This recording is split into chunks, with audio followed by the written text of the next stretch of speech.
Hey everyone, we're live at the Walter Bosley channel, and I decided that instead of talking about the ancient civilizations and the Dropa stones and stuff, Hans and I are going to go deep into this year's NFL draft, and it's going to be all sports all the time from now on here at the Walter Bosley channel. And oh, wait a minute, I'm kidding. Wait, what am I handing you? The headphones? Okay. We're here with Hans Dietrich. He'll be coming on shortly, and we are going to talk about those Dropa stones. And it's going to be a really interesting conversation because I like Hans's approach to it.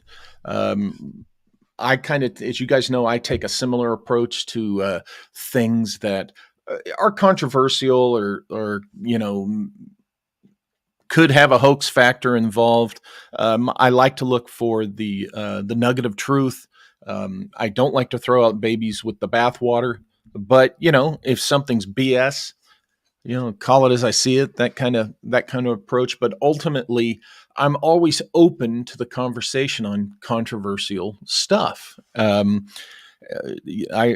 nothing wrong with talking about these things, and so that's what we do here. If you're new to the Walter Bosley channel, the regulars know all this stuff I just said, but we're getting a lot more, new subscribers. So I want to bring my guest on. We have in the live chat Crystal Fire, we have Rui Gonsalves, Mick Connolly, and Splash, and Jackpot. And Johnny Side's here. R.E. Babel is here, and Mike Does is here. And okay, so without further ado, let me bring Hans onto the stage. Hello, Hans Dietrich. Hello, Walter. Thank you for having me on. Hey, it's great. I'm looking forward to this because when I was doing my little background, research that I'm not completely ignorant, and when I was watching a recent interview you did, and we're gonna go into this more, but I heard. I heard many references to the calm. And as you know, I'm a big fan of the concept of the calm empire. My friend David Childress has written a fantastic book, which I always recommend everybody hear, about the calm empire, which in a nutshell was described as primarily Hindu, ancient Vedic Indian, I guess, is the root of it, but there were East Indians, Egyptians, and Southeast Asians, and all through Southeast Asia was the span of their home empire. And of course, the idea, for which there's evidence, is that they journeyed throughout the entire globe. And we can still see traces of the Kham Empire in place names like Cambodia and places like that. So when the term calm popped up in your discussion on, the history of the region and the Dropa stones and other subjects there, I immediately thought of the Kham Empire. So anyway, we'll get to that. Welcome, Hans. And what have you been up to lately?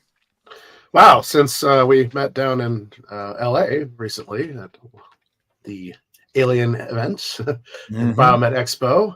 Yeah. I've just been plowing through work and doing a bunch of interviews, which have been really amazing. I did one on Monday dealing with one of my topics that I talked about there, which is about the magic of symbols. That's one of the books I've written. Shameless plug, Magic of Symbols, with Dame Lillian Walker. Where can people find that? So you can find it through lulu.com. Thank you, Walter, for actually suggesting that a couple months ago. I was looking for self-publishing. There you go. For my Dropa Stones book. And so lulu.com is a great place to do it. You can also find links to it through Lulu or to Lulu off of my website, which is Mega Mist or megalithic.mysteries.com. And that was Monday. And then yesterday, one of the gentlemen I was on the Templar tours to the Yucatan 3 weeks before, at the end of March, decided to bring me on his esoteric podcast called the White Lotus Podcast. And we talked about ancient Egypt and the land of Kemet, and kind of the discrepancies between Egyptology, chematology, and why everything repeated about Egypt comes straight out of Greek. The Greeks basically conquered Egypt in the past, and so they rewrote a lot of Egypt's history, and they misconstrued a bit and changed a lot. And so we discussed, we had 2 back-to-back podcasts about that. They'll be coming out 1 week after the next. And then, it was a great interview. I really enjoyed talking about that subject, because it's something I'll be discussing coming up here in July at Mount Shasta for the Promise Revealed summer event. So I'll be discussing a little bit more about ancient Egypt and the land of Kemet. Excellent. Or should we call it Calm? maybe when you see those letters, we all have to venture into linguistics and etymology when we're in this ancient mysteries thing, and it really is a key that unlocks a lot of unanswered questions that are otherwise unanswered. So you spent a number of years of your life in Nepal. I did. So I moved there when I was 4 years old. And when I turned 5, during the Desai Harvest Festival, which takes place in September, my father decided to take myself and my sister and my mom to the village in the Gurung district in the Gorkha Valley called Sikrung or Sirung. It literally hangs off of a cliff way, way, way up above the beaten path that the tourists and trekkers go on. And he did his doctoral dissertation there for his anthropological studies. And so my sister and I were the guests of honor. We were introduced to a lot of the village shamanism, which is interesting. There's a lot of shamanic practice in the village, magic and mystery. Okay. And then there was a buffalo slaughtered in our honor. And it was very interesting to watch the village joker, who actually is the shaman, dance around and entrance this buffalo into accepting its death. And so they wait for this segment where the buffalo realizes what's happening and it lowers its head. And this shaman had a katana sword taken off of a Japanese officer during the Brunei Battle of World War II, which was an incredibly bloody battle. But the Gurkha soldiers are relentless, and they slaughtered the Japanese, unfortunately, during that, and took home a lot of war trophies. And some of them were these samurai or katana swords. And so in one swipe, he took the buffalo's head off, and it was quite amazing to see at 5 years old. Since then, I've had crazy dreams about these swords and going into the village and, trying to sneak out with the sword because somebody was coming to get it. And it's interesting that during the Maoist insurgency in Nepal, the Maoists knew that a lot of the Gurkha soldiers lived in the Gurung district in Gurung Valley. And so they swept through these villages to claim all the weapons and all the artifacts of war that they had so that they could have kind of a peaceful transition going into government. And because I had inquired so much about these swords throughout the villages up there, the women realized, oh my goodness, there's something of value of these swords, even though they're not of value to us other than, our day-to-day use with them. And so they took all the weapons and all the swords and they hid them in the nettle fields. And so it's interesting that most men will never go into the nettle fields, because if you've ever been around nettles, man, they're not fun. But the women will go in and collect nettles and make nettle tea and nettle soup. And there's an achar that they make, a chutney that they make in Nepal from nettles as well. That's really high in iron and other minerals. And so that was pretty much, a good chunk of my upbringing. I lived in Nepal from 1980 until 1995, off and on. I spent a little bit of time in Pullman, Washington. My dad, being an anthropologist, it's interesting that his office was right next to Grover Krantz, the famous Bigfoot expert. Okay. So there's a little bit of Bigfoot legend and lore in my back as well, my background. And then we moved to Washington, D.C. for 1.5 years, and then I moved back to Nepal. And it was a pretty interesting upbringing. And then when I graduated high school, I wanted to get into illustration and comic book art. But I realized I would get more into graphic design because I can express myself a little differently and more efficiently through graphic design. And I applied for an internship in Kathmandu in 98 at a large format print company. for 6 months while I was waiting for a 2-month special access visa to Bhutan, where my father was working during that time. And he worked in far eastern Bhutan, a place called Trashigong or Tashigong. And literally across the street from where he rented his flat was the Saktang Wildlife Preserve, which is known for being a preserve for the Magoi. And the Magoi is the local Yeti, or the wild man, as they call it. They call it. And so there's this continuous coming back around to the Yeti and the Magoi, and even in far eastern Kham Tibet, which is now central China, they call it the Yeren. And so there's this circular aspect of the Yeti, the Yeren, and the Magoi, or they're all related somewhat to the Bigfoot. And so that's a little bit, about my background. Going into Bhutan, I did my thesis study in Buddhist cultural mysticism, art, and architecture. And I was studying a lot about ascended Tulku masters, a lot about what I'm seeing in the Thangka paintings and the wall art and some of the oldest Lakongs and Zongs. These are the monasteries in Bhutan, which are and Bhutan's just incredibly beautiful, but it's incredibly difficult as a country to get into. In 98, you would spend anywhere from $300 to $600 a day on your visa. That doesn't include room, board, or travel.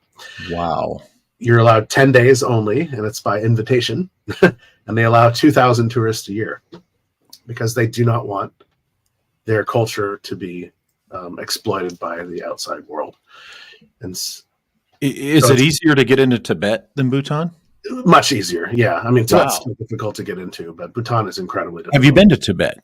I not legally. So, right. I would say, what was it, ninth grade, we did a bike trek. So every year during the spring, from about 7th grade to your senior year at the international school, everybody goes on a trek. So it's 2 to 3 weeks. Some people go to Chitwan or the Terai, where you ride elephants and you study the sloth bears and the rhinos.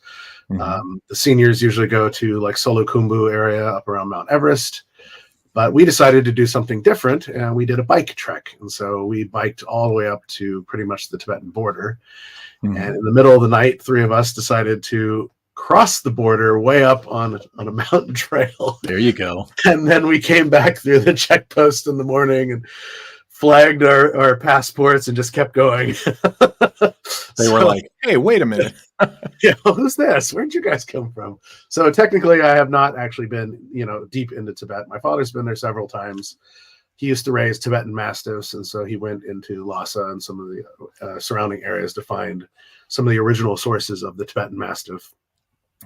A very misunderstood dog. It's not related to the Mastiffs at all. The only reason why I got this name was when Marco Polo went through the region. He looked at these huge, they're like mountainous wolf dogs with big, bushy tails and a lot of hair, but they're there as guard dogs for the high altitude shepherds against leopards. And so they'll wear these huge spiky collars because the leopard will immediately go for the neck. Sure. And they're a wolf dog. They're not related to mastiffs at all, but Marco Polo saw them going through the region and said, wow, this is like a mastiff. And so it got the name Tibetan Mastiff. Sure. Yeah. Yeah, it's kind of like my dog is a mini pin, a miniature pinscher. No relation to the Doberman pinscher. He's a terrier, the mini pin's a terrier. But believe me, they think they're Doberman pinschers. Oh, boy. But yeah. So, and you're talking about the Gurkhas. I remember encountering Gurkhas when I was in Iraq. I mean, they're very much a real unit, a real thing out there. Oh, yes. So... I wanted to sorry, go on. Yeah. No, you go ahead. I was going to say I wanted to, in a different life, travel to all the different British regiments around the world, doing food studies, because if you go to the Caribbean, there's a huge Hindi influence in the food. And so my question is, does this come from the Gurkha regiments? Because you'll go into Belmopan in Belize, and in the upper rafters, you'll see the Nepalese characters of all the regiment names there. Yeah. So it'd be like going to Belize, to Trinidad and Tobago, just to follow food around. And I thought that would be really interesting. Oh, see, that was a great idea, because let me quickly tell you about my experience with British Army food. It was when I was in Iraq. We had Wild. to go to Nasiriyah, which is where the Yep. ancient city of Ur is located, in the famous ziggurat. We go to Nasiriyah, and we're liaisoning with British military intelligence. So we were invited to go to their chow hall for lunch, tent, whatever it was. And here's the thing. We had gone and liaison with the Italian Carabinieri the day before. So we went to the Italian military chow hall in Nasiriyah, and oh boy, there were tablecloths on the tables. This is not the officers' mess. This is the regular enlisted guys, and the cooks have the chef white coat and hat on, and I kid you not, I'm not exaggerating. There were 4 or 5 pasta dish options. There was some meat option, salads, lots of pastries, and you had your choice of, in the little juice boxes, red or white wine. And oh man, that food was as good as any good Italian restaurant I had eaten in. So we had eaten there the day before. Next day, we're at the British chow hall. I'm, again, no exaggeration, on a metal like prison platter tray thing. We got 1 scoop of canned pork and beans, and one of those, pork. those shriveled jar or canned wieners, Frankfurters, and I think a piece of what must have been the British version of Wonder Bread. And that's what they were feeding these guys for lunch that day. And I'm thinking, wow. Oh, you poor limeys. Even the MREs are better from that time period. Yeah, exactly. And this was in 2003, so whatever. Anyway, that's my British chow hall story. So what got you interested in the very controversial and often questionable, with questionable elements, but controversial Dropa stones topic? So while I was doing my thesis in Bhutan and studying the lakongs and the wall art, in Bumtang, this short man in stature, blue eyes, very dark orangish leathery skin, wearing an inverted leather vest or apron. So the inside is where the wool is and the outside is the tanned leather. And wearing this wool spider cap is the only way I could describe it. It's a wool cap that has 4 or 5 tendrils that come off of it. And this is used to help direct water away from the face, especially when you're traveling through the monsoon or you're in the high altitude passes. You get a lot of moisture from fog. And this gentleman was like 4'1", 4'2" at best, smiling, didn't speak Bhutanese, didn't speak Nepalese, and was just wandering through. And so I asked Tashila, my interpreter and my teacher while I was there, who is this? And so he took me into one of the lakongs, and he showed me the procession for the first Bhutanese king, this guy named Jurgen Wanchu, or in his Dropa name, it was Debnog Po.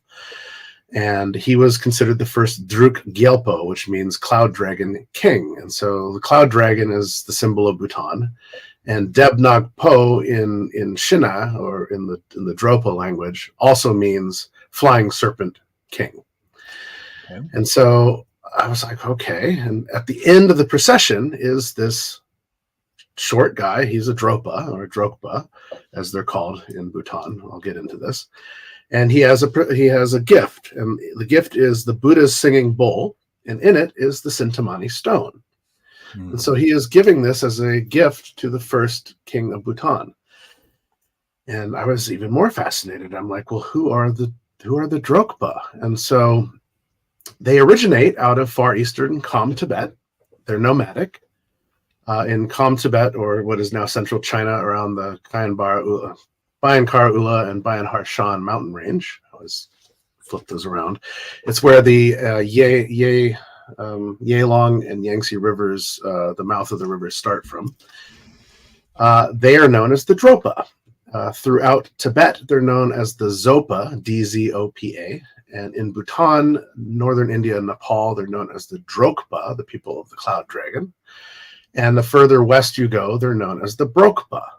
And they speak a dialogue that's older, or dialect that's older than Sanskrit by several thousand years. Mm-hmm. It's a gendered dialect, so it has a male and female tone to it. And it's a hierarchical dialect. So there's a child's version of the language, there's a common tongue of the language, and then there's the royal tongue of the language. And the Dropa, or Drokpa, were instrumental in establishing the kingdom of Bhutan. They translated Sanskrit into Tibetan and Hindi. And they brought a very rare and interesting form of Buddhism to Bhutan that isn't really found elsewhere, and it's called Nyingmapa Buddhism.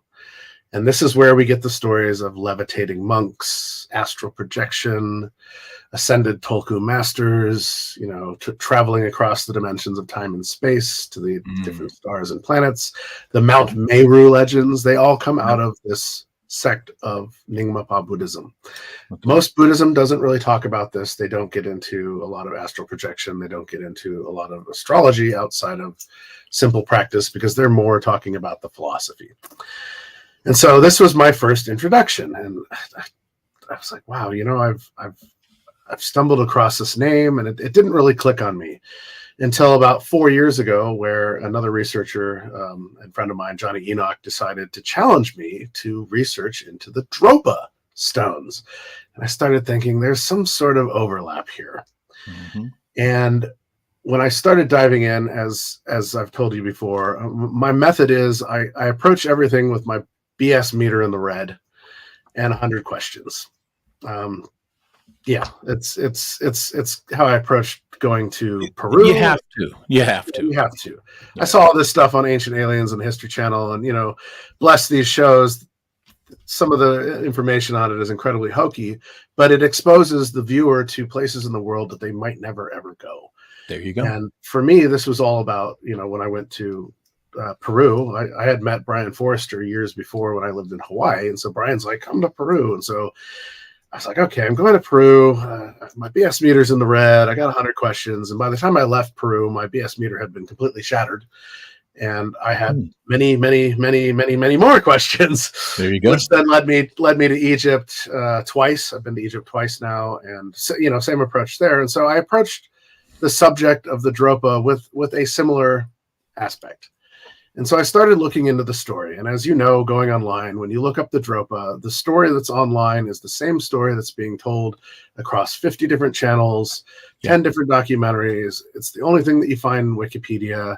Yeah. And it's as if people have not really scratched beyond the surface. Right. And I realized doing my research that a lot of this came out of a TV show from, I want to say 2014, 2015, called The UFO Files, starring Richard Dolan, David Sereda, and this character Hartwig Hausdorff, who wrote The Chinese Roswell. And going through this documentary, it was as if they were handed a script to read and then give their impressions of what they were reading, which I'm starting to realize is how a lot of these shows are done. These people claim to be experts in these subjects, but they really don't go beyond. When I was on Ancient Aliens, they asked me to speak about Werner von Braun. I am not the Werner von Braun expert, right? But I wasn't going to pass up a chance to be on. That's feral. Yeah. Okay. But they definitely hand you some sort of a script, I imagine, and they told me the questions, and they said, work the question into your answer. We want to hear the question restated, and they were very specific about really what would lead to the answer. So and this is how I started realizing this, watching this show, was they're coming from somebody else's point of view and expressing their idea and their knowledge around it. Sure. And so I was like, wow, Richard Dolan, not ragging on him at all, but he's a researcher in this field. I thought perhaps there would be a little more in-depth research into this. And so most of the story that you find online outside of the research that I've done comes from this story. And the story goes, in 1938, a cultural archaeologist named Chipute and his team travel into Bayan Kara Ula, a mountain range, to around Bayan Harshan, which is one of the mountains in the Bayan Kara Ula. During 1938, this would have been far eastern Kham Tibet.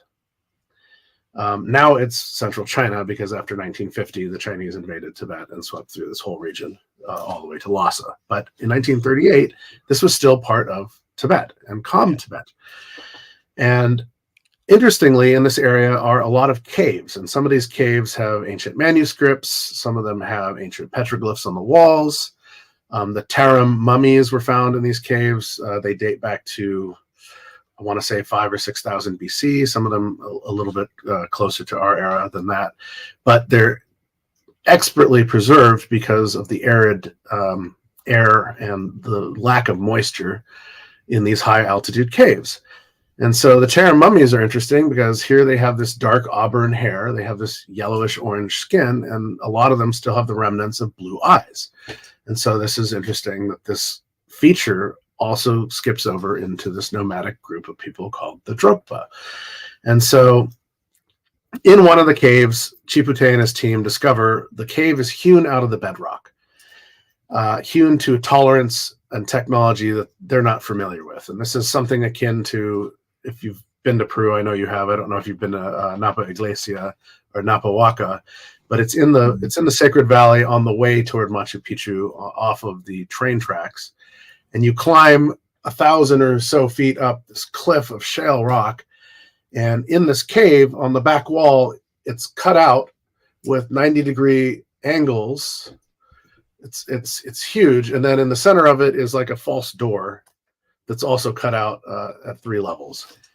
And so I have a picture of this in my book, in my lecture, usually with Brian Forrester sitting there, because he was the one that introduced us to this cave. And then sitting in front of it is this altar of sorts that's of a different era or time era that the conquistadors decided to dynamite to see if there was any treasures inside of it. It's a solid piece of stone. What are you dynamiting it for? I mean, it's so there's, you can see the different levels of not only technology, but the different levels of history in this cave. And so this cave in far eastern Kham Tibet, in my understanding of it, was very reminiscent of this. The ceilings, the floors, and the walls were all cut out with precision out of the bedrock. On one of the walls was a petroglyph painted on the wall of the sun and the moon, the star system of Canis Major, with Sirius being its largest star, and a dotted line going to a mountain range, which I would assume would be the Bayan Harshan or Bayan Kara Ula mountain range. On further excavation of the cave, toward the back of the cave, they discovered row upon row of mummified and skeletal remains of short in stature beings, humanoid, with slightly elongated skulls. However, Hartwig Hausdorff in the documentary jokes, they had huge, clumsy heads, and it's just, jeez, good way to go about that. But some of them were preserved as mummies, and so they had this tonality of skin. They had the remnants of the blue eyes, and they're all about 4 foot tall in stature. And buried amongst them was what was considered a circular disc about 1 foot in diameter with a hole in the middle, and spiraling out of it was a glyphic writing that Chipute and his team did not understand. And so that's very similar to one of these. This is a Chinese bidisc. And so it's about 1 foot wide. All the glyphs on it are Proto-Chinese, so they come before a lot of the glyphs that we see now in the Chinese dialect. And these are found all over China in burials, and most scholars don't really know their function or meaning. At the back of the cave, beyond the mummified and skeletal remains, they unearthed 716 more of these discs, but we're not told if there's any writing on them. The only disc that we're told that there's writing on is the one that they find with the burial. So the team gathers up whatever evidence they can, some of the mummified remains, some of the discs. They document their research, and they return to the Beijing Academy of Sciences and Prehistory in Beijing to put all this into their archives. In 1958, so this is 20 years later, a researcher named Sung-Un Nui discovers the research of Chipute and his team and deciphers not sure how, the glyphic writing on the disc, and claims that it talks about a culture that came to our planet about 20,000 years ago called the Dropa from the star system of Sirius. They crash landed here.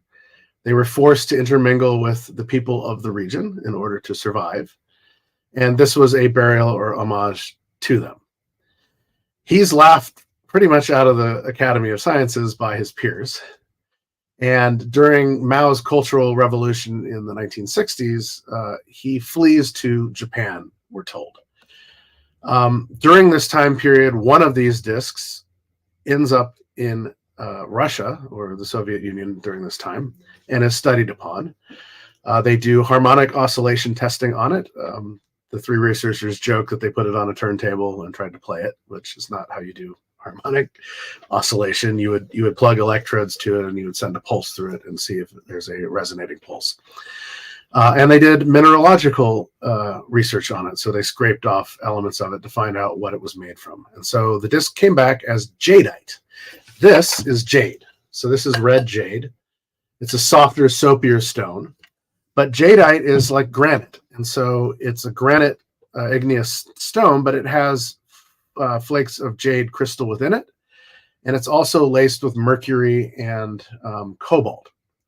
And it resonated as if it had been around high electrical voltage for long periods of time. And so what's interesting about jadeite and cobalt and mercury is if you send a pulse through it, or a technology through it, or a language through it, or information through it, it's going to store it like a solid state hard drive would, or like a battery, because this is what cobalt and mercury do. And so that's a fascinating element around the storyline. But we don't know what happened to this disc outside of their studies of it. Then the researchers get into another controversial book, which I have actually sitting here, which was part of my research, called Sun Gods in Exile. It's an interesting story. Supposedly, allegedly, it is the published memoirs of an anthropologist from Oxford University, a sociologist, anthropologist, who goes into the region of the Bayankara Ula after seeing one of these discs that was brought back by his friend, Professor Lolodov. And so, make a quick story short on the book, Evans books passage to India, hires a guide and porters, goes into Tibet. While crossing over the mountain range into Tibet, he encounters two interesting characters. One of them is a porter that whips by him on the trail. He's very short in stature, and according to Evans, he's carrying about 6 times his weight, and he leaves Evans in the dust. Evans is like, trying to keep up with this guy, and is very having a hard time because of the altitude, and he's not acclimatized. The researchers call him Carol Robin Evans, but the name in the book is Carl Robin Evans, and it's very much a Germanic spelling of the name. And they continually call him Carol Evans. The second character he meets is going over the pass. He meets a naked yogi or sadhu meditating in the glacier. And Evans thinks this is impossible. How can people actually do this? He then makes it to Lhasa. He learns a little bit of Tibetan. This is in the early 40s. And then he books another guide and porters and horses and travels into far eastern Tibet to find this people that his friend Professor Lolodov called the Zopa. And so he ends up at the valley of the Dropa or the Zopa, and his guide and porters abandon him. They're afraid for their life. And so Evans then has to basically convince the guards, the short-statured guards of the village, that he comes in peace with peaceful intention, and he wishes to meet their headmaster and learn more about their history. He's introduced to the headmaster and his wife, this character named Hupala and Vishla. We'll get back to this. I don't think any of these are these people's actual names. This is part of my research. And he is assigned a young woman named Lauren Law, who is going to be his translator. And so she starts teaching him a little bit about the Dropa Shinai language, and then introduces him initially to the real headmaster of the village, which is the matriarch of the village, and her higher ups, basically her her hierarchy of leaders. One of them is named Lorgan Law. And so he approaches Lorgan Law and asks Lorgan, can you teach me your history? And so Lorgan Law basically expresses that 20,000 years ago, roughly, in the Sirius star system, there was a cosmic war. And this cosmic war was ended when one of the moons was bombarded by what was described as atomic technology and left as rubble, dust, rocks, and mountains and filth. And this is interesting because this dovetails into one of the Buddhist cultural mystery stories from the Lotus Sutra that I learned about. We'll get into that in a minute as well. I got to get through this full storyline. And then at the end of this war, the scientists of the Sirius planetoid systems bind together and create what they call generational sleeper ships. And so these generational sleeper ships would allow them to travel to nearby star systems to see if there are planetoids around these star systems that are inhabitable and therefore can be colonized. Around 10,500 BC, the Dropa generation sleeper ship, this cigar-based ship, ends up in our solar system. And they realize that Earth is very similar to one of the planets around the Sirius system. But because our sun is different, the gravitational mass is different, and there's a lot of differentials here. But they decide that they're going to bring back specimens of water, mineral, air, plant life, and animal life. And while they're on the surface, they're attacked by the very primitive humanoids during this time. This would have been the end of the last ice age. And so we would have been set back. If there were advanced civilizations before that, we would have been severely set back. And they're attacked. And some of the Dropa are killed. Some of them are injured. Some of the humans are killed. They decide to put the humans on ice to take back to Sirius when they leave. Some of the wounded Dropa decide to stay behind. And some of the young warriors decide to have their way with the beautiful, humanoid women. Where have we heard this one before? It seems to be a topic that goes around the UFO communities quite a bit. They return to Sirius. The scientists, obviously, it's a generational ship, so it takes a while to get back. The scientists at Sirius realize that the humans that they brought back are genetic cousins. And reading the log entries of the expedition, they realized that there could be a human hybrid race left on Earth. So they then send out a smaller, faster ship to Earth, which gets here around 1040 AD. It enters into the gravity well of the sun, and it starts to lose communication and telemetry as if it's starting to malfunction. So basically, they're screwed. And they realize this, and so the young warriors decide to revolt against the matriarchy of the ship.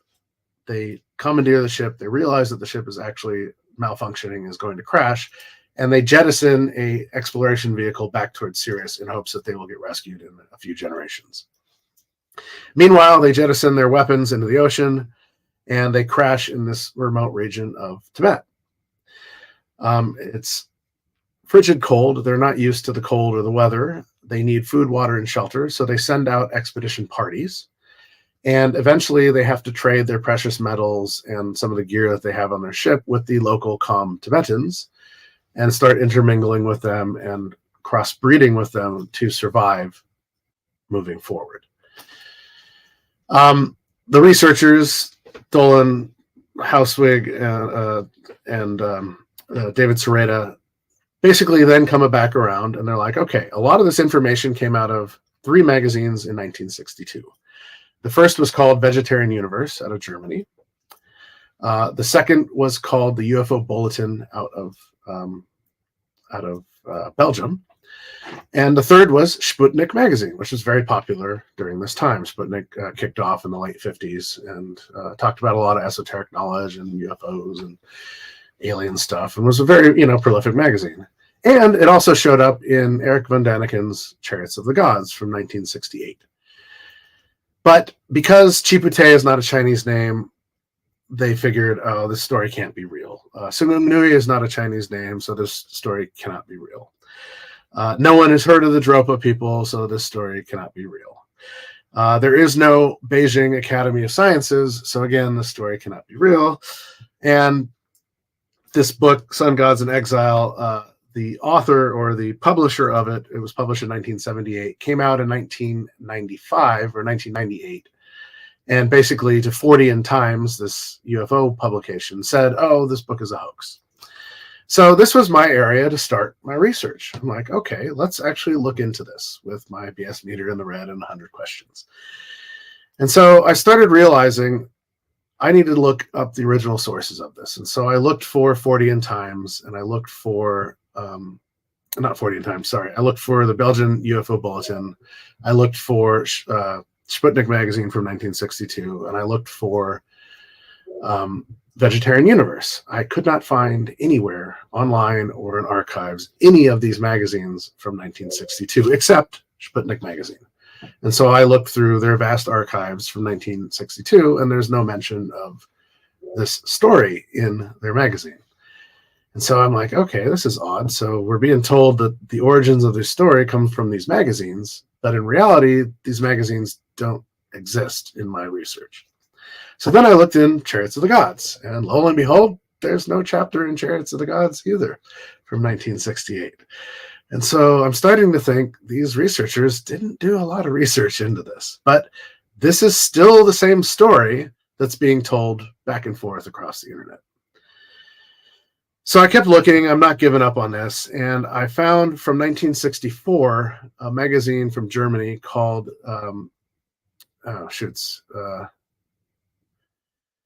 it's basically the UFO Bulletin, but it's UFO Nachrichten from Germany.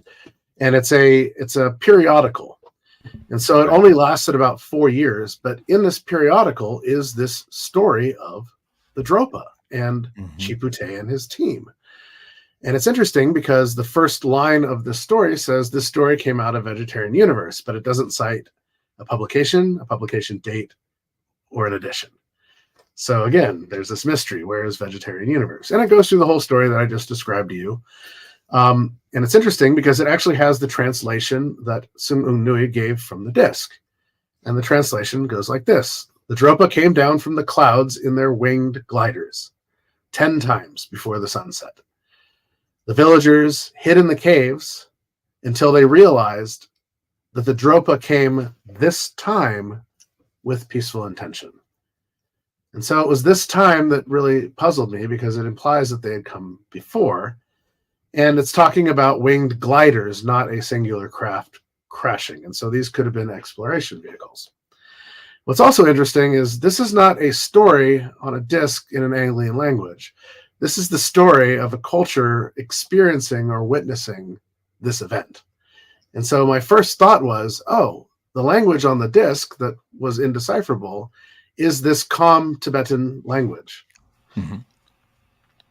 And so being a language of the region, Sung Nui could decipher it. So then I discovered a 1967 edition of Sputnik magazine that has this exact same article in it, but it's in French. And Sputnik magazine is usually in Russian. So here we have a language coming out of Com Tibet in Chinese, translated into German, translated into English, translated into Russian, translated into French, translated into English. These are all languages with different syntax and whatnot. And so to borrow a word that you familiarized myself with, there's a transliteration issue here across these languages. And so I read the article in Sputnik. The only difference in the article in Sputnik was it had the addition of the tests done in Russia for metallurgy and for harmonic oscillation. That wasn't in the original story, but it was in the Sputnik story.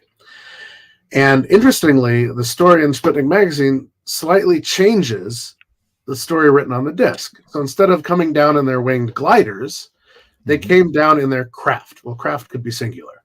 And instead of coming down 10 times, the villagers hid in the caves 10 times.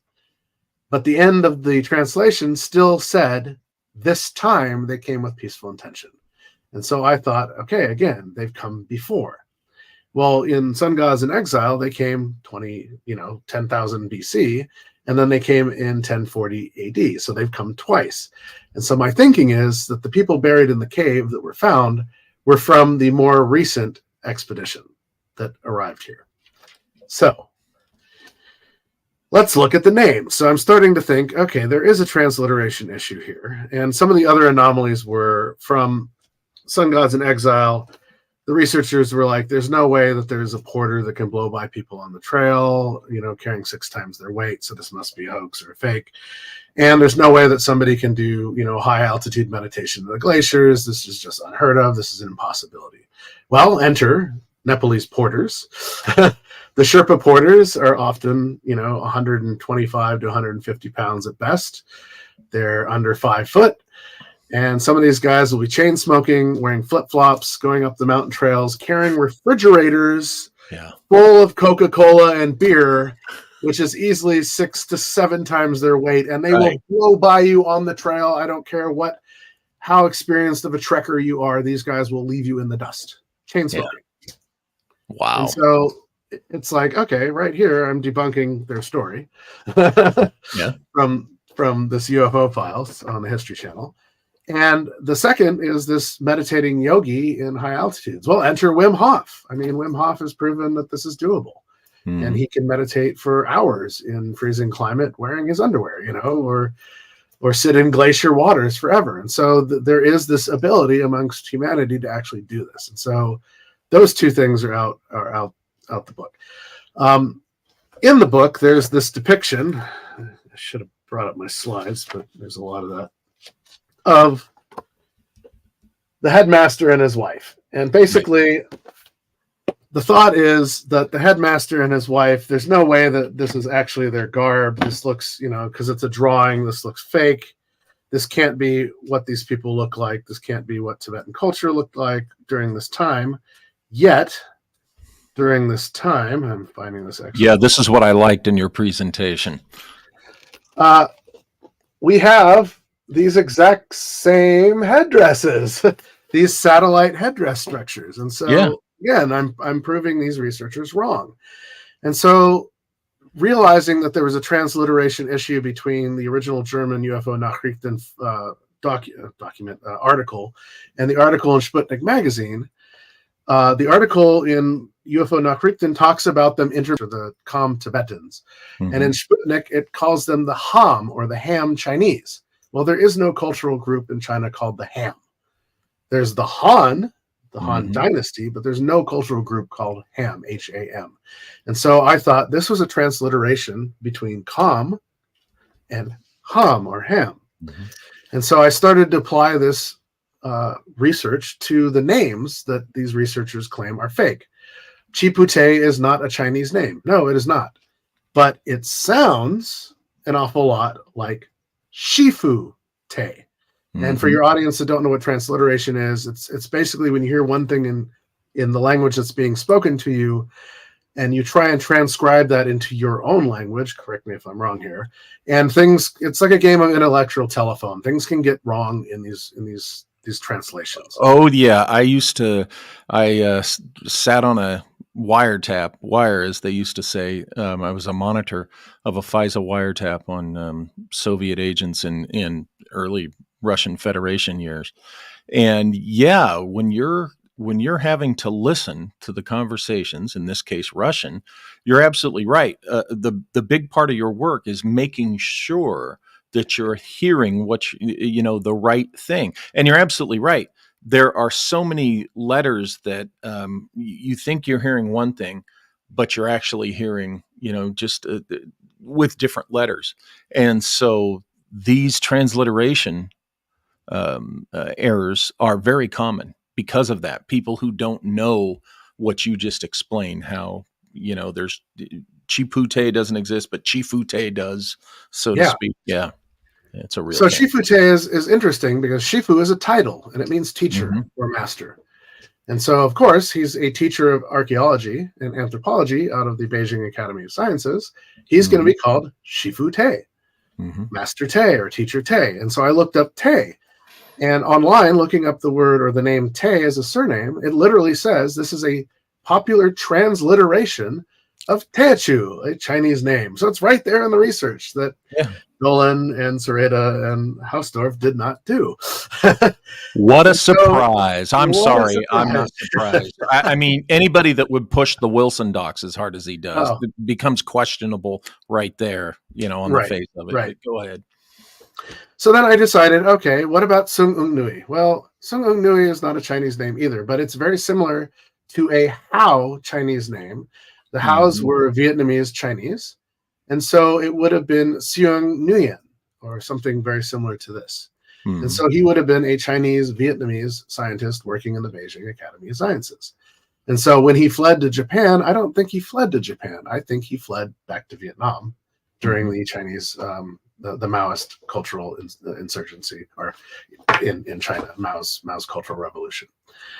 Then we get to the Beijing Academy of Sciences. Well, this doesn't exist. Well, it actually doesn't exist. However, in 1949, it was reestablished as the Chinese Academy of Sciences in Beijing. So if you had just scratched the surface on this name, you would have discovered that it was the Beijing Academy of Sciences, where prehistory would have been a department within this academy. What has happened to this research since? A lot of us don't know. Mao's Cultural Revolution destroyed a lot of China's history, a lot of their artifacts. Many of them made them out into private collections. Many of them were destroyed, and many of them were hidden. And so, fortunately, after 1976, when Mao died, a lot of this stuff started coming back out into museums, and a lot of the cultural history started to be reestablished and rediscovered. So then, we get into some of the other names. Hupala, I don't think is the headmaster's name. I think it's Champala, which is more of a Tibetan name. And his wife's name is Vishla, but Vishla is also not a Tibetan name. La is a name that you put after. It's like a surname. It's a name of respect. It's like calling somebody sir or madam, basically. You put this after your name. And so Yishla would become, or Vishla would become Yishila. And Yishi is very much a Tibetan woman's name during this time period. And so it's interesting that the story starts to overlap into some of my cultural research as well, because in the Buddhist mysticism, they talk a lot about Sirius. And it's interesting that Sirius is this main planet of origin. In the Mount Meru experience, Mount Meru is a very physical mountain. It exists on the border of Ladakh and northwestern Tibet. But it's also considered a spiritual mountain, a dimensional mountain. And so it stems from the base chakra deep in the earth, where the city of Shambhala or Shangri-La, or even to the Mayans, Shabalba would have been. And it goes up through the 7-dimensional layers to the crown chakra, where each layer is inhabited by beings and dimensional beings that occupy each different layer. And then you get to the crown chakra, and the crown chakra then is said to connect to Sirius, the brightest star that rises in the east, by a rainbow bridge. Where do we hear the rainbow bridge mythology coming from? Out of Norse and North mythology. And so this would have been the Bifrost that connected all the different realms. And so it's interesting that this ends up in this Buddhist cultural mysticism. And so here you have a direct connection from the top of this mountain to Sirius. You also have a direct connection with some of the ascended Tulku masters. And so I researched 3 ascended Tulku masters in particular. One was a Buddhist monk practicing in Bhutan in the 1600s. His name was Dropa Gyaltsen, which is a transliteration of Dropa or Dropa, which again is another transliterated word. It goes from Dropa to Zopa to Dropa to Brokpa, depending on what region you're in. And Dropa Gyaltsen was known to go into deep meditation. He was renowned in Timsing Monastery in Bhutan, which is in the middle of nowhere, and it's this little tiny monastery. And he was known to go into deep meditation and be able to levitate his ritual instruments and himself while in deep meditation. The monk practitioners there that revere him will go into the Holy of Holies, which is a room that's probably about 20 by 20 foot. It's only lit by a few butter lamps because the art on the walls is literally the oldest Buddhist art that remains in the world. And if lights were to be put in this room, it would deteriorate the colors of this art and the art itself on the walls. And so it's very, very dimly lit. And the monks will go in there wearing this incredibly heavy piece of chainmail with stakes on all the corners. And they will go around and they'll do their 108 rounds and do their, their Mani prayers, or Mani Padme Hum. And eventually they'll get to a place in the room where they blow out the butter lamps, they sit on the floor, and they stake themselves into the ground with the chainmail over them like a Faraday cage of sorts, because they're afraid that they're uninitiated, that they will lose their body, mind, and soul somewhere in the realms of the dimensions of time and space until they become initiated into this practice. And we see this in Doctor Strange, when Doctor Strange goes to Kathmandu, Nepal, of all places, to find Komataj, and the Ancient One forces him out of his body into his double, and then drags him through the dimensions of time and space of the multiverse to show him the beauties and the horrors before planting him right back into his seat, because he's uninitiated to be in these realms. And if he's there too long, he would be lost to them. And so this is kind of a similar philosophy coming out of Buddhism. And so it's interesting that when you see the tankas of Drapa Gyaltsen, you see him in different forms of meditation. And the top form of meditation, he is riding in lotus form on top of a rainbow that stretches from Mount Meru toward the east. And so the rainbow could also be a metaphor for the Milky Way, which you would see, in the high altitudes of the Himalayas, as this beautiful rainbow that stretches from horizon to horizon. And so the second Ascended Tulku Master that I researched, an Ascended Tulku Master is somebody that has reached a certain state of enlightenment in their life, where they have mastered the spiritual meditational technology, and it is a technology, of astral projecting either their consciousness or their physical form through a Merkaba energy field, through the dimensions of time and space to other realms, planets, suns, galaxies, universes. The second one comes to us from a book called the Lotus Sutra, which was a manuscript that was found about 100 BC. It's much older than that, but this is when it was discovered. And it's all full of Buddhist philosophy and verse and poetry. And one of the characters in it, his name is Mahamad-Galgyana. And he is a disciple of Sakyamuni. Sakyamuni in the West we know as Siddhartha. And Siddhartha, we're told, is the first Buddha. But in reality, he's probably the 1,000th reincarnate of the great Buddha that resides in Shambhala. But he's one of the first Buddhas that became a bodhisattva, because he decided, rather than being enlightened and becoming a light rainbow body and going into his next existence, he stayed behind through compassion to help others through suffering. So he one day decides, I'm going to climb Mount Meru through the dimensions of meditation to see if I can hear the beautiful voice of the great Buddha from its summit. And so he does this. He meditates his way through the different dimensions of Mount Meru. And on the summit, he hears Sakyamuni's great voice. And so he asks him, hey, can I have the permission to travel across the Rainbow Bridge through the dimensions of time and space to Sirius, the brightest star that rises in the east? And he's granted the permission and the technique. And so he does this. And when he arrives at Sirius, he's confronted by a race of giants who think he's a bug to be squished, until one of them realizes that he is a disciple of Sakyamuni and asks, would you meditate with us before you return to the earthly realm? So he does this. He returns, and he's granted the title of Bodhisattva. Mahatma Galgyana was known to not only levitate and fly, but also able to anthropomorphically project himself as other creatures and beings. The third of these people that I researched, which is the most interesting out of them all, also comes from the Lotus Sutra, out of chapter 23 or chapter 24. You got to remember, this is all in poetic verse, and so you got to read it many times to kind of realize what's being said here. Is this character named Gadgad Sivara. And so Manjusuri, who is another disciple of Sakyamuni, is in deep meditation one day. And he is visited in his meditation by this character named Gadgad Sivara, who is described as being short in stature, yellowish orange skin, eyes bluer than the bluest lotus flowers. Why does this sound familiar? And they converse, and Manjusuri isn't sure that this is real. He thinks it's a part of his imagination. And so Gadgad Sivara says, I'll prove that I'm real. I will leave you a gift of 7 jeweled lotuses. And so when Manjusri comes out of his meditation, he's surrounded by 7 jeweled lotuses. And so he's freaking out. Oh my God, who is this guy? And so he goes to Sakyamuni and he says, who is Gadgadsavara and how is he able to reach me in my meditation?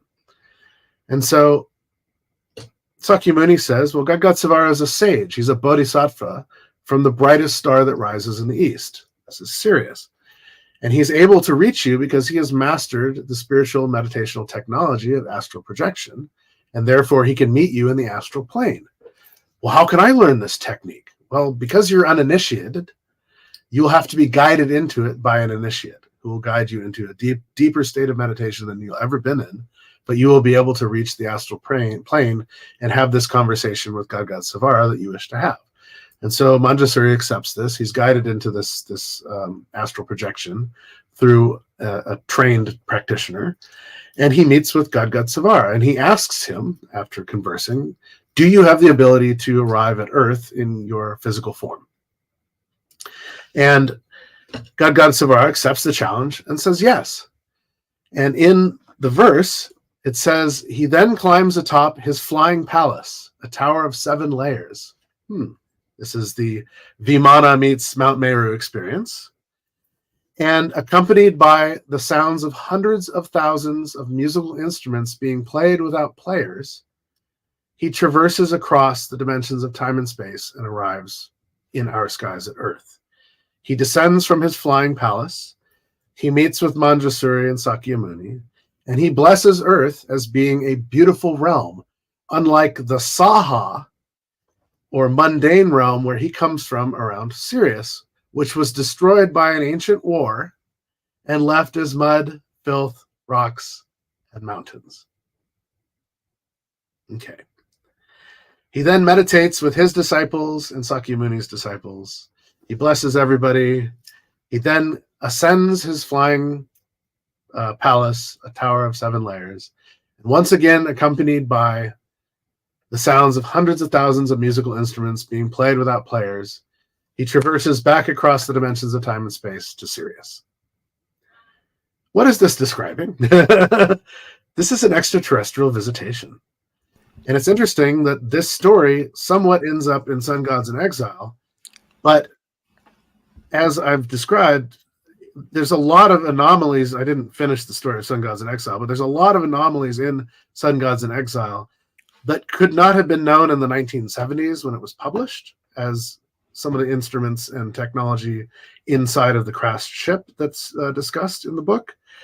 And a lot of this Buddhist cultural mysticism was not known in the 1970s and was not known in the 1940s of this time. And so it's interesting that there's this overlap between my research and... Oh, yeah, absolutely. Absolutely. I have a question, though, to go back to this, certainly. This business about the music. Yes. When 2 things jump out at me. When we're talking about the airship mystery, okay, there is talk of these flying, you could say, gliding through the air, flying craft machines, and they come with music. Now, sometimes one witness said there was I believe in one case there was a band playing music, but a lot of them, they don't see anyone playing it. They're just hearing this music. Now, there's that in the 1890s, the airship mystery. But then also, there's, when you mention the Vimana, there's the possibility of what I call the Vedic civilization with its advanced technology, purported, legendary. But you could argue, did they get their technology from the people from Sirius? Were they the ones from, who knows?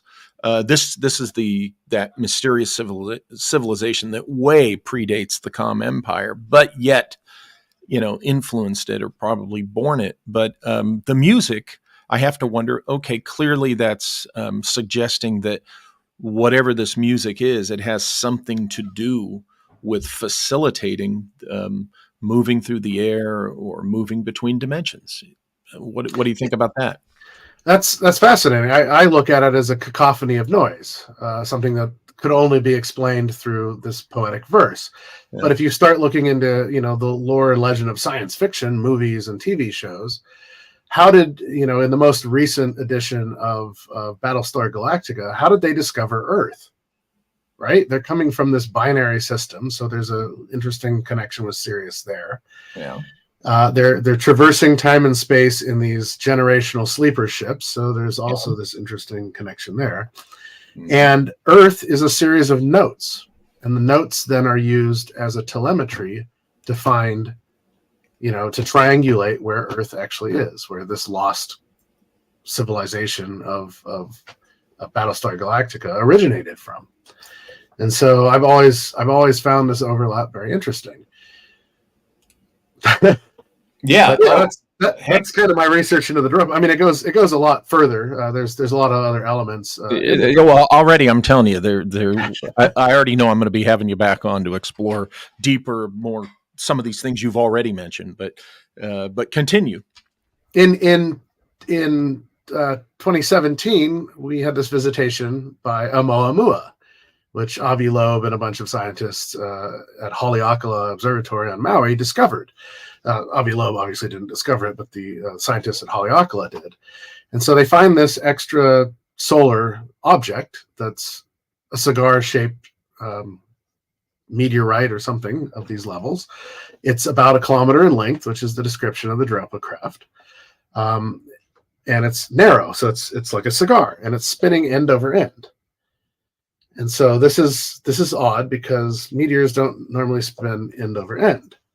And as it passes Earth's orbit of the sun and starts hitting perihelion of the sun, it slows down, course corrects, and then slingshots, speeds up around the sun to go into another section of our solar system and then our galaxy. They named it Oumuamua, which means scout or visitor in the Hawaiian Polynesian language, which is an interesting name. And immediately, this story reminded me of Arthur C. Clarke's Rendezvous with Rama, which takes place 200 years in the future. But again, here's this 50-kilometer, cylindrical craft spinning end over end to create an artificial gravity, which once it passes Mars and starts to reach Earth, it slows down, course corrects, and then starts to speed up. And so they send a crew to go explore this whatever it is, this vehicle it turns out to be, before it takes off to the next part of the galaxy. And so I've always thought that this was an interesting correlation between Oumuamua and Arthur C. Clarke. What did he know and when did he know it? He's been right about a bunch of things in his science fiction writing. But a year after they discovered this, one of the science journals came out and said that this object, Oumuamua, was slingshotted from a binary star system in the trajectory of Sirius. Who reported this? It's like Science America. It's one of the science journals. I'll have to. Okay, so this is a legitimate scientific, academic, whatever scientific research, publication reporting this. Yes, correct. Okay, that's interesting because what comes to my mind when we get this story of all the stuff you just laid out and its resonance with the previous Arthur C. Clarke story from decades ago.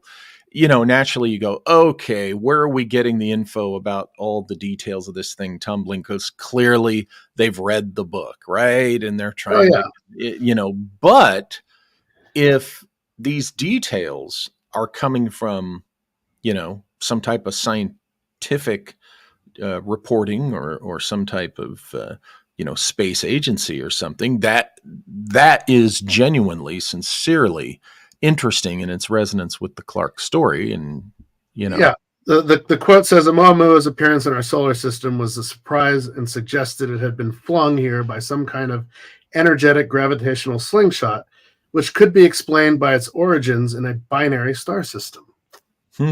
Say. And so, that came out of actually Salon magazine, but the original article is out of a science magazine. Okay. So I was like, okay, there's this interesting connection here. And so another part of my research was scouring this area of Bayan Harshan and Bayan Kara Ula for anything that would look like something that dragged up and over a landscape. And I actually found a plot that looks like something had hit and was dragged up and over. There's a village that no longer is there, and there's a military base nearby in China.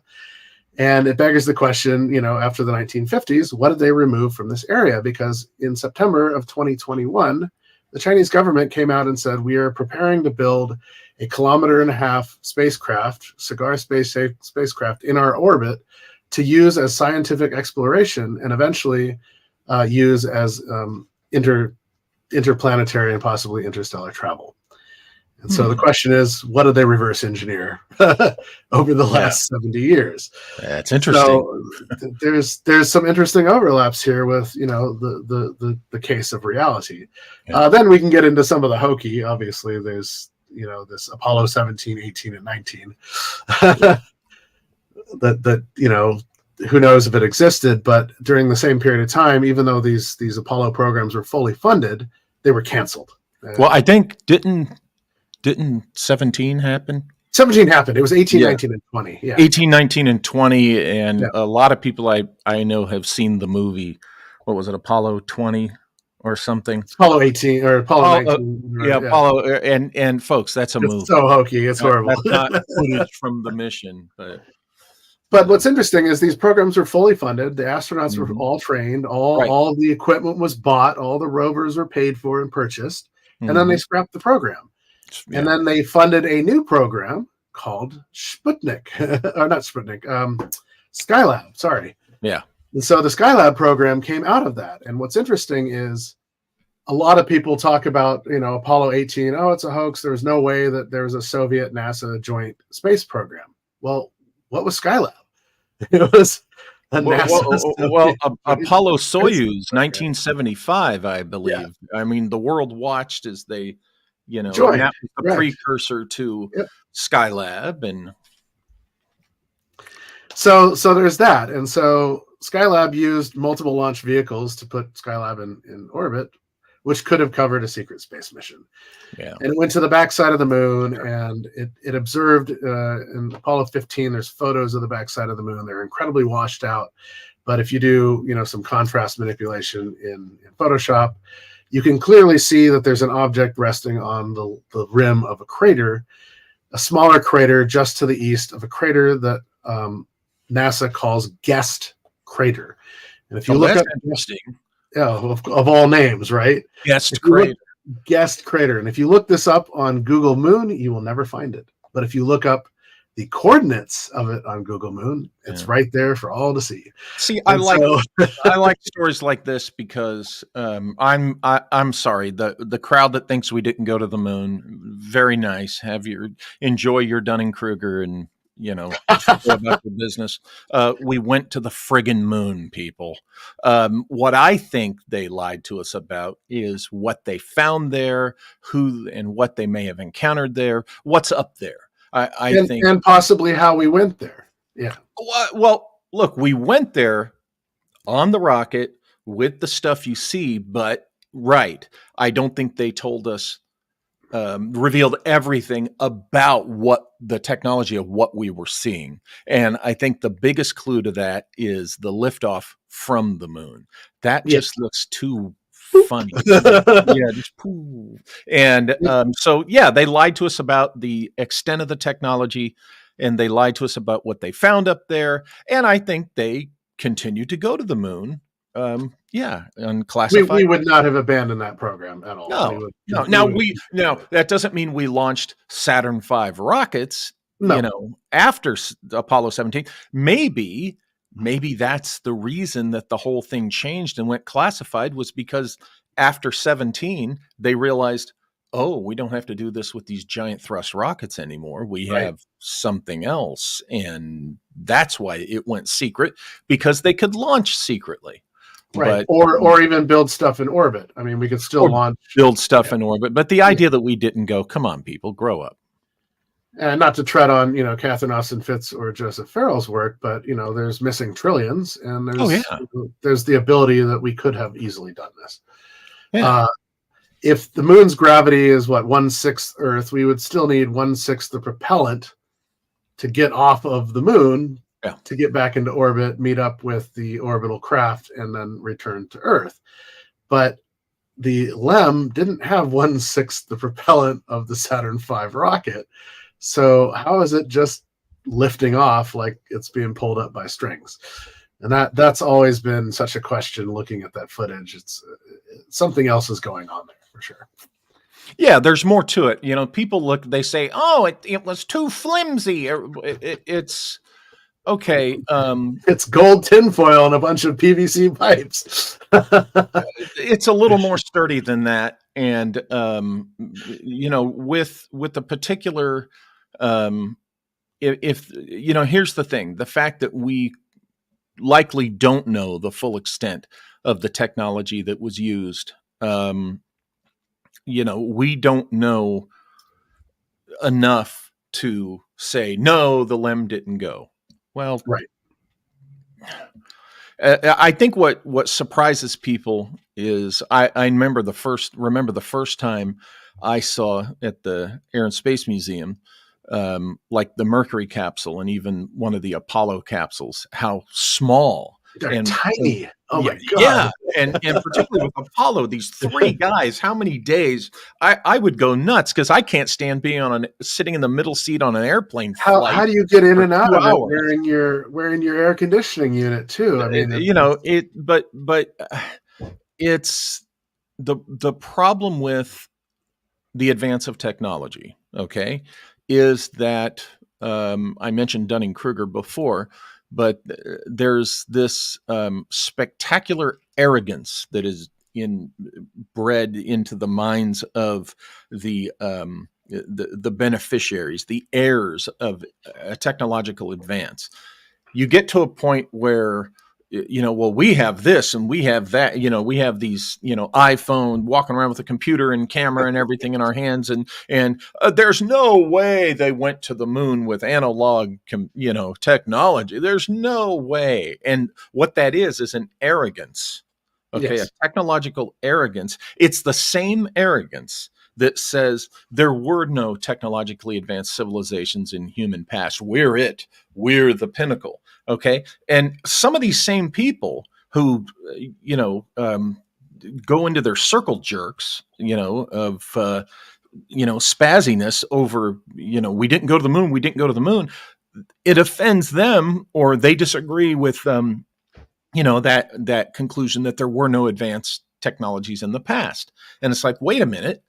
If you accept the idea that there were advanced civilizations in the past, then, knock it off with we couldn't possibly have gone to the moon in 1969 with that. Well, yeah, we did, but we just don't know all the details about the how and the, right.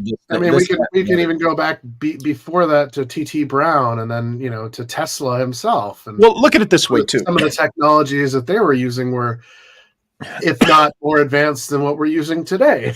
Go look at, for instance, the replica of any ocean-going European vessel from the age of exploration. Excuse me. Okay. Now, saying we didn't go to the moon because of, the flimsiness of the technology and it's primitive, we couldn't have done it. Look at me, I'm so smart. I'm going to be pissing off a lot of these wieners, but I don't care. Okay. It would be like someone in our times, okay, with modern ocean-going ships and things like that, saying, there's no way them people from Europe got in wooden sail ships and crossed the ocean. That's just ridiculous. That technology's too flimsy. You got to have advanced technology ships like we have today. See how ignorant that is? Because we know for a fact that some brave-ass guys and women got in these little wooden boats and crossed, the northern Atlantic. Yeah. Okay, for weeks and months and survived that and did that on these flimsy wooden boats. So come on, folks. We went to the moon on that technology. We just don't know everything about that technology. Anyway, Correct. sermon over. Well, it's interesting that you bring up your cell phone, right? Okay, Yeah. so I went to Intel Developer Forum in 1998. I was there as an exhibitor, and the key technology on display was the Cray supercomputer. We all remember this from way back in the day. It's the size of a Volkswagen bus. It has its own coolant unit, and it cost about $40 million and was the most highly advanced processing computer in the world. Well, my iPhone 12s has 2 Cray supercomputers inside of it. Yeah. And it costs $1,200 or less, versus 40 million. And so the advancement of technology has come a long way, but it's like we go in patterns. You were talking about boats crossing, the Atlantic or the Pacific. Yeah. In my last lecture that I did, I was talking about how the ancient Egyptians or Cometians or Greco-Egyptians at that point had crossed the Pacific and ended up in Peru and Santiago de Chile and Hawaii and possibly all the way up to Alaska. And people say this is an impossibility, but if you look at the Maori legends and you look at even the history from 232 BC, there is an admiral of the sea named Maui, and his captain Rata. And he crossed, the Indian Ocean. He circumnavigated Australia. He ended up on the north coast of New Zealand. He influenced the Maori. He probably even brought a lot of the Maori there from Azerbaijan and Iran area, because a lot of the Maori have red hair again and these blue-green eyes. And when they did DNA testing, they have the haplogroup that comes out of this area of the Middle East. And getting into the trade currents, Maui crossed over to Santiago de Chile from New Zealand, would have gone up the coast of that whole area, would have been Inca territory, crossed over to Easter Island, went up to Hawaii, possibly up the west coast of the United States from Hawaii to Alaska, back to Hawaii, through Tonga, through all Polynesia, and unified the Polynesians. And he is a legend. He's a god in the Polynesian legends. He's known as Maui, the god that came out of the sea and unified all of our peoples. But he's a real person. Well, look, there's a claim that Marco Polo. Some people say, well, it was just Japan, but when you look closely, it looks like Marco Polo sailed to the western coast of the United States and actually, what is now the United States, North America, and went down to Alaska and then went down as far south as California. Marco Polo. There's reason to suspect that he came to California. Well, my thought was, well, where was he? He had been in China. So I think either the Chinese mariners or information from the Com Empire, that nautical civilization. I think that's where he was told about, hey, sail east from here, and there's this new land, this other land, blah, blah, blah, so forth. And I think that's how he would have journeyed here, was on their information or on one of their ships. So I don't discount the Marco Polo visited California story at all. I talk about it in one of my books. California gets its name from the Caliph, right? And so this yes and no. Okay. There's multiple possibilities there. That is indeed one of them. That is a legit possibility.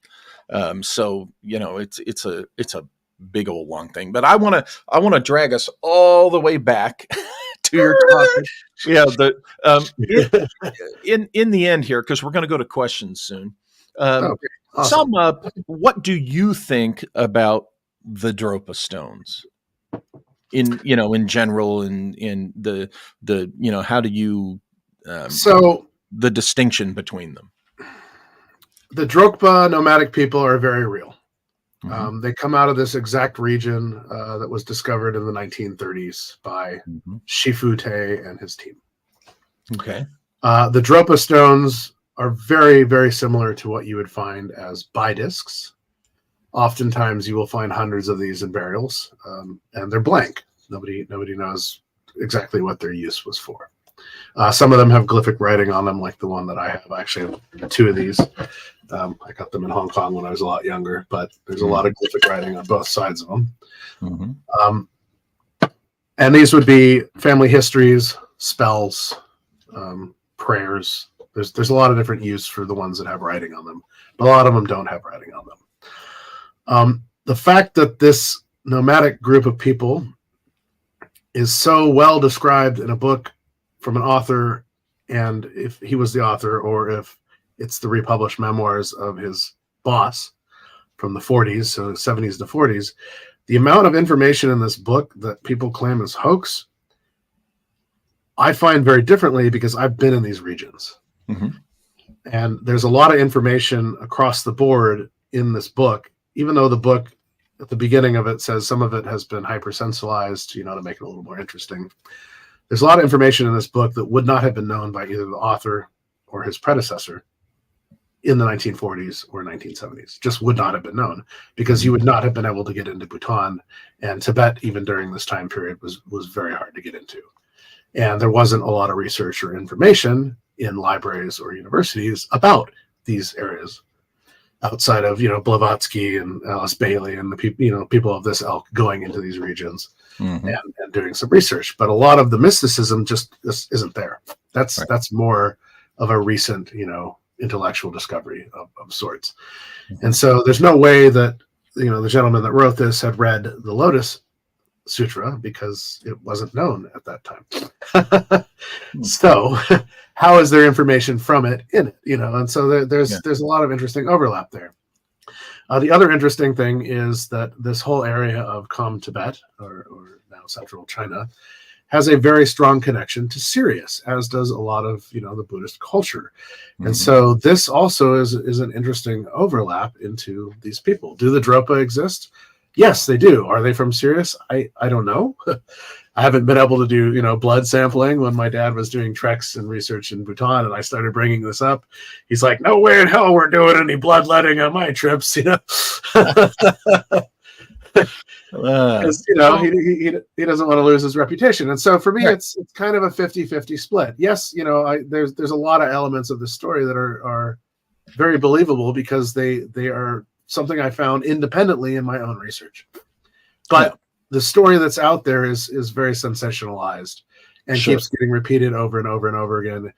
Even last fall or last spring, the Y Files did an episode on the Dropa stones and a bunch of other things. And again, in nauseam, repeated the only information that's online. Yeah. So, well, after looking at your research and hearing you talk about this, and again, the presentation here, my view is that I think the popular stone, alleged Dropa stone that is shown, that shows the classic ET with the big head and the eyes and the dinosaur, I think that's a hoax piece. That's nonsense. I think that was hoax. I think what we got here is a situation where you're talking this one, which ends up, okay, there it is. Yeah.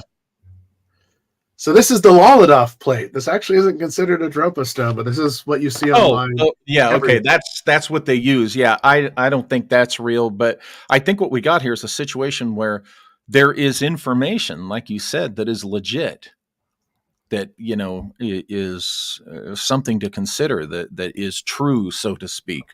Certain instances of it, but the sensationalized look, UFO world loves to find things to tack on their nonsense to make it seem more believable. And I think that's what has happened in UFO world regarding these stones. Obviously, the plate is not technically even a Dropa stone. And we're going to have the Dunning-Krugers in our community. They're going to be screaming, you guys are wrong. I know for a fact. Yeah. We've heard that.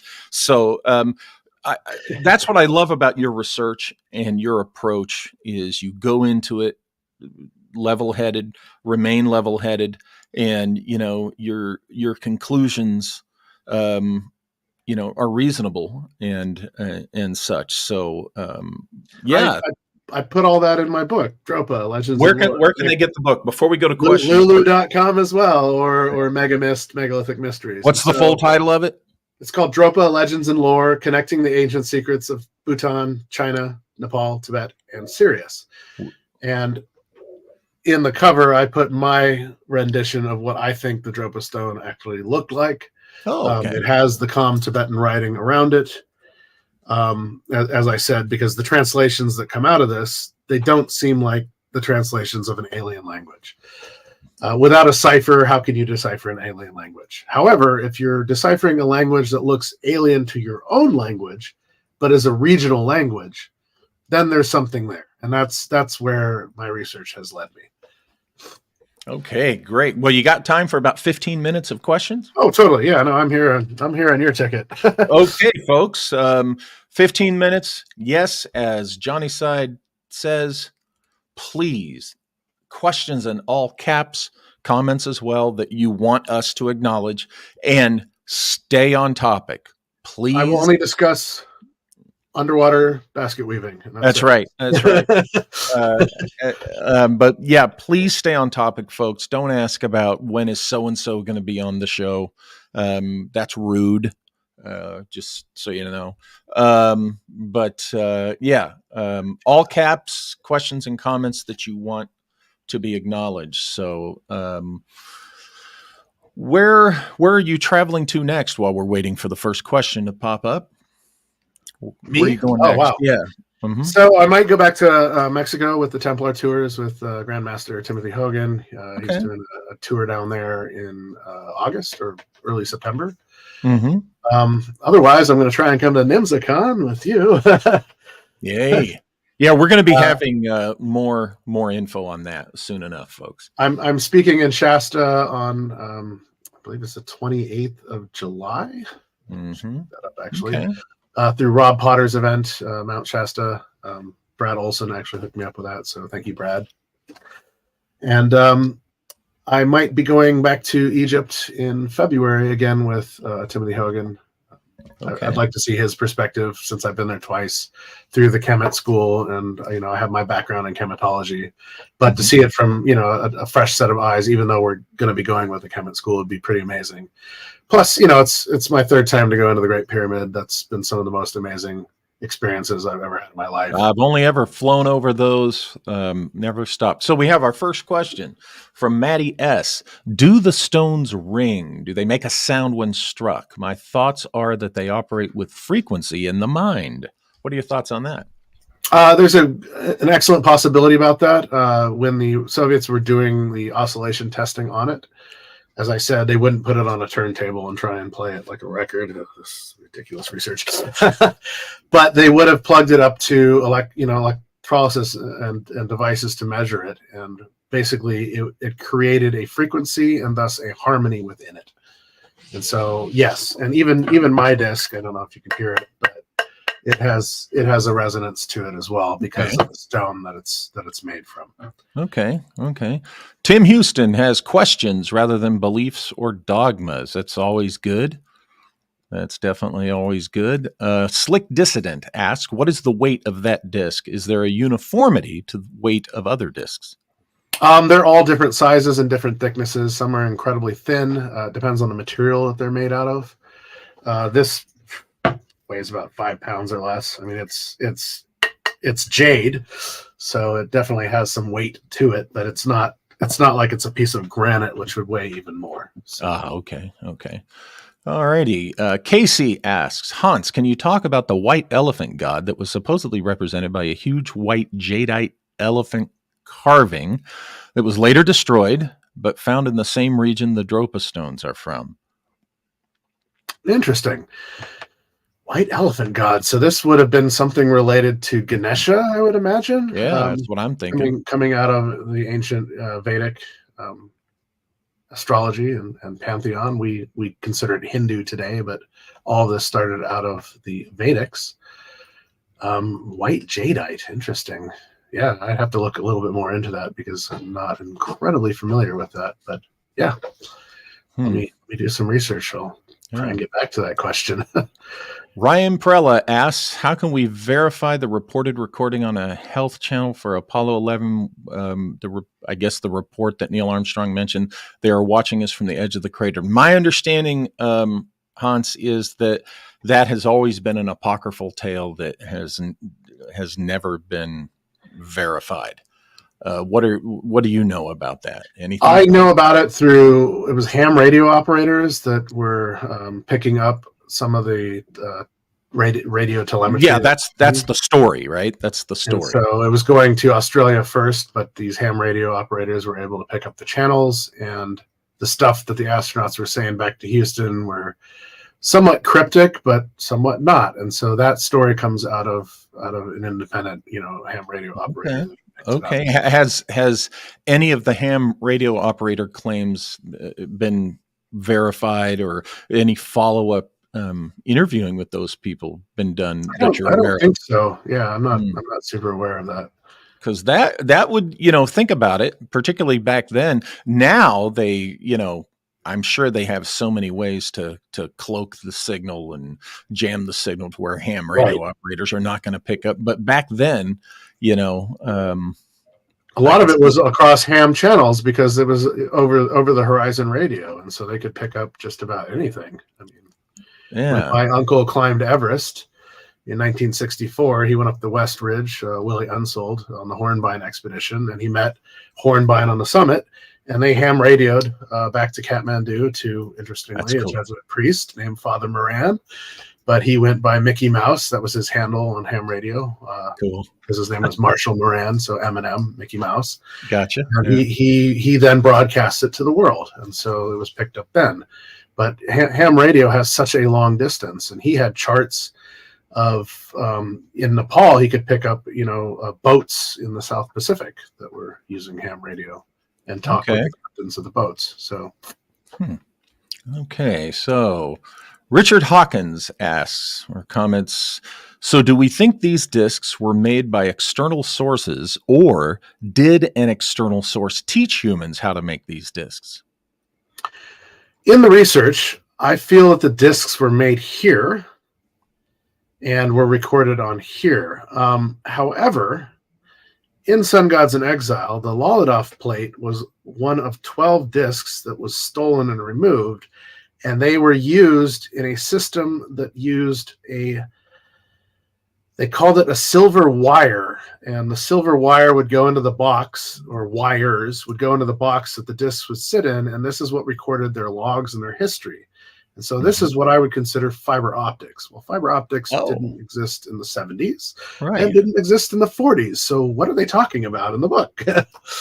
And so they would use these devices like I said earlier, a solid state hard drive. And so it'd be like your battery in your phone or a hard drive, that doesn't have moving parts to it. It just has the ability to record.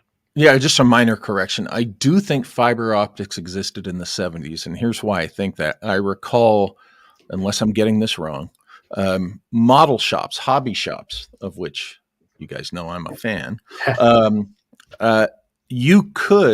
They were selling the fiber optic, whatever you call it, thread or threads. To for lighting. Yeah, for your ships, like spaceships and stuff. So it was so I think they did, but I get your point. I'm not trying to walk. Some of the original signs in Las Vegas were done like this. Instead they used a circular board that had holes punched in it, and where all the holes were punched was a board of basically plastic optical cable. So that was what created the sparkles on the signs. Right. It was cool. But as far as actually using it for data transfer, this didn't come about until the late 70s, early 80s. There you go. Yeah. Okay. There's the distinction that I was missing. So here's an interesting question from Maddie S. Do you think the Stones would operate in tandem with singing bowls and tingsha bells? Now, these are the Dropa Stones, folks, not the Rolling Stones. There's your singing bowl. Cool. And the ting sing bells, I have some on my shelf. So what's interesting about the singing bowls and tim sing bells and meditational practice, and so this steps a little bit outside of the Dropa Stones, but into the Buddhist cultural mysticism and astral projection. So the monks would meditate using the resonance of the harmonic Buddha's bowl. This is one of the 4 gifts that came from Sirius. The first was the Sintamani stone, which was a piece of Moldavite that, came down and was basically part of an asteroid or meteorite that supposedly came from Sirius. These were all found on the summit of Mount Meru. The second was the four-sided Dorje, which is it's like a lightning bolt that has four sides, and it represents the Vajrayana Dorje, which is the four cardinal points in four directions of Vajrayana Buddhism. The third was the Buddha singing bowl, and so it creates. When you're in meditation, it will create a harmonic resonance that allows you to go into an altered state of consciousness or a nirvanic state. And at the same time, you would be chanting Om Mani Padme Hum, Om Mani Padme Hum, Om Mani Padme Hum 108 times, 1,000 times. And what this does is it creates a physical resonance in yourself through your voice and your voice chakra. And Om Mani Padme Hum means the jewel within the sacred lotus. And so the lotus is the crown chakra. The jewel would be your pineal gland. The lotus flower grows out of the mud and creates small amounts of DMT. And your pineal gland has the ability to process small amounts of DMT. And so if you're creating a vibration and you haven't calcified your pineal gland through chlorine and fluoride, as we are doing today with our water, you would have an out-of-body or astral projection experience. And so applying that to a meditational or spiritual technology, not so much a nuts and bolts technology, you could have a very similar vibrational experience that would be considered technological, very similar to what happens inside of the Great Pyramid. So you go into the King's Chamber and you tone in the King's Chamber, or you tone in the Grand Gallery, or you tone in the Queen's Chamber, and it all tones to F sharp at different octaves because they're different sized rooms. But if you get inside of the granite box in the King's Chamber, it tones to A, which is a third above F sharp. And so it will create a vortexinal field around you while you're in the box, and you feel like you're having an out-of-body experience. And so could this be used as a guidance system or a way of pulsating some sort of a craft? For sure. Similar to what you talk about, Walter, with the devices in the airship mystery, where they just tap it and it would create a vibration that then would allow the craft to move. And so this is very plausible. Yes. Yeah. We look at our technology today as combustion technology, where in the ancient times there was a lot of sound technology and vibrational technology being used. I'm telling you, it's that Dunning-Kruger arrogance a lot of people have, with our times. Why are all the ancient times next to water? Yeah, we're always the best. It's that ridiculous cocksurety that drives me nuts. Casey asks, what do you know about the Hongshan small amulet-sized Nefertite jade carvings of what they sometimes call Apollo God and Pig embryo circle shape? That's a mouthful. What do you think about that? I'm not entirely sure. I've actually even heard of it. Nefertite jade carvings, Apollo God. Yeah, Casey, if you can find a more concise way, but you might have to private message Hans with that because we're running out of time. So I do not know anything about that. Sorry. Unless those are the there's another structure that was found with a lot of the bi-discs that actually is a column that has a hole drilled through it, and each one has different levels to it, and these were also used as ceremonial items, but I'm not sure that's exactly what you're talking about. Okay. Levity asks, is there any connection of the stones to the blue Tara of the Nyingma? This is Nyingma Buddhism. Good question. I have actually never seen the bi-disc relation or the stone relation to anything that I found in Buddhism or Nyingma Buddhism, except the Om Mani stone, which is usually a circular disc with Om Mani Padme Hum as a prayer engraved upon it. And so these would have been used in ritual practice. But outside of that, you don't really see discs in a lot of the Buddhist tradition. Okay. D. Dorothy asks, how do we contact Hans? Does he have a channel? Well, I believe on his name thing. Yeah, you can find me at megamist.com or megalithic.mysteries.com. Okay. Not to be confused with Billy Carson's new show with Hugh Newman called Megalithic Mysteries, which I'll leave it at that. But yeah, exactly. You can also find me on YouTube. Just Google YouTube Giza Direct. And so I have a lot of my studies around chematology there. There's a lot of lectures from Hugh Newman, Andrew Collins, Brian Forrester, Patricia Iowan Lehman, Yusuf Iowan, and then my Dropa lecture from Vegas last year, and a bunch of interviews as well that I've done. Okay, and we'll post the link at the info on the info part of the for this page for this show. Hey, shout out to Bernie, crypto's in the house. Hey, there he is. Hey there. So, well, we're down to just about 30 seconds here. Is there anything you want to leave the viewers? Is Buddha an avatar from Sirius? I would not say that he is, but I would say that he had the ability to astral project himself and his consciousness to and from Sirius. To Ryan, I just saw that one pop up. So thank you, Ryan. Okay. Good question. Okay. So yeah, is there any parting advice or direction you would give anyone to look further into this on their own? Wow. Well, obviously, start looking into what's out there and what's available on the Dropa stones. And then, if you've listened through this whole show, you can start to analyze and pick some of the information apart.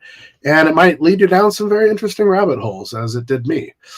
Some of your conclusions will be, well, I'm not quite sure about this story, but other of the conclusions will be, wow, there's actually a lot more information here that is, suggested that has not been, reported on in the main channels. And I wish it would, because they keep repeating the story over and over again, either to misdirect or to cover up information, or to, just have a sensationalized story that they keep talking about. Yeah. Well, you mentioned the Chintamani stone. I've had in my collection for years now, a couple of decades, a pulp novel with that as a theme, and it's in the title. They call it the Chinti Stone or something like that. And you know what? I've read a few pages of it over the years, but now I'm going to go back and read the whole thing. I think it dates back to the 1920s.